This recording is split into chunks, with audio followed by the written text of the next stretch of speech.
ಭಾರತೀಯ ಚಿತ್ರರಂಗದ ದಿಗ್ಗಜ ಗಾಯಕಿ ಆಶಾ ಭೋಸ್ಲೆ ಇಂದು ನಿಧನ ಹೊಂದಿದ್ದಾರೆ. ಅವರಿಗೆ 92 ವರ್ಷ ವಯಸ್ಸಾಗಿತ್ತು.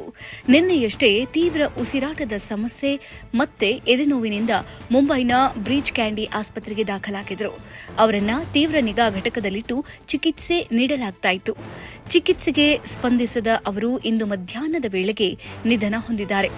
ಬ್ರೀಚ್ ಕ್ಯಾಂಡಿ ಆಸ್ಪತ್ರೆಯ ವೈದ್ಯ ಡಾಕ್ಟರ್ ಪ್ರತೀಕ್ ಸಂಧಾನಿ ಅವರು ಮಾಧ್ಯಮಗಳಿಗೆ ಮಾಹಿತಿ ನೀಡಿದ್ದು, ಆಶಾ ಭೋಸ್ಲೆ ಅವರು ಬಹು ಅಂಗಾಂಗ ವೈಫಲ್ಯದಿಂದ ನಿಧನ ಹೊಂದಿದ್ದಾರೆ ಎಂದರು. ನಿನ್ನೆ ಏಪ್ರಿಲ್ 11ರಂದು ಆಶಾ ಭೋಸ್ಲೆ ಅವರು ಆಸ್ಪತ್ರೆಗೆ ದಾಖಲಾಗ್ತಾ ಇದ್ದಂತೆ ಚಿತ್ರರಂಗದ ಗಣ್ಯರು, ಸಂಗೀತ ಕ್ಷೇತ್ರದ ಸೆಲೆಬ್ರಿಟಿಗಳು ಆಶಾ ಭೋಸ್ಲೆ ಅವರ ಶೀಘ್ರ ಚೇತರಿಕೆಗೆ ಪ್ರಾರ್ಥಿಸಿದರು. ಆದರೆ ಪ್ರಾರ್ಥನೆ ಫಲ ಕೊಡಲಿಲ್ಲ. ಆಶಾ ಭೋಸ್ಲೆ ಅವರು ನಿಧನ ಹೊಂದಿದ್ದು ಭಾರತೀಯ ಚಿತ್ರರಂಗ ಅದ್ಭುತ ಗಾಯಕಿಯೊಬ್ಬರನ್ನ ಕಳೆದುಕೊಂಡಂತಾಗಿದೆ. ಆಶಾ ಭೋಸ್ಲೆ ಅವರು ಹಿಂದಿ, ಕನ್ನಡ, ಮರಾಠಿ, ತಮಿಳು, ತೆಲುಗು, ಮಲಯಾಳಂ, ಅಸ್ಸಾಮೀಸ್, ಭೋಜ್ಪುರಿ, ನೇಪಾಳಿ, ಬೆಂಗಾಲಿ ಇನ್ನೂ ಹಲವು ಭಾಷೆಗಳಲ್ಲಿ ಹಾಡುಗಳನ್ನು ಹಾಡಿದ್ದಾರೆ.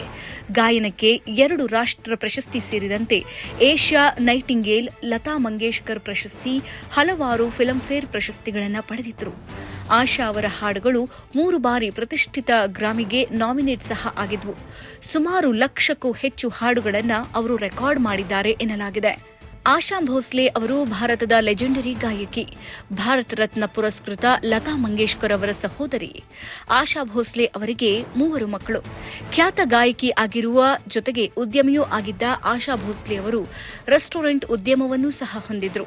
ಅವರ ಆಶಾಸ್ ಕಿಚನ್ ದುಬೈ, ಕುವೈತ್ ಸೇರಿದಂತೆ ಬೇರೆ ಬೇರೆ ದೇಶಗಳಲ್ಲಿ ಕಾರ್ಯನಿರ್ವಹಿಸ್ತಾ ಇದೆ.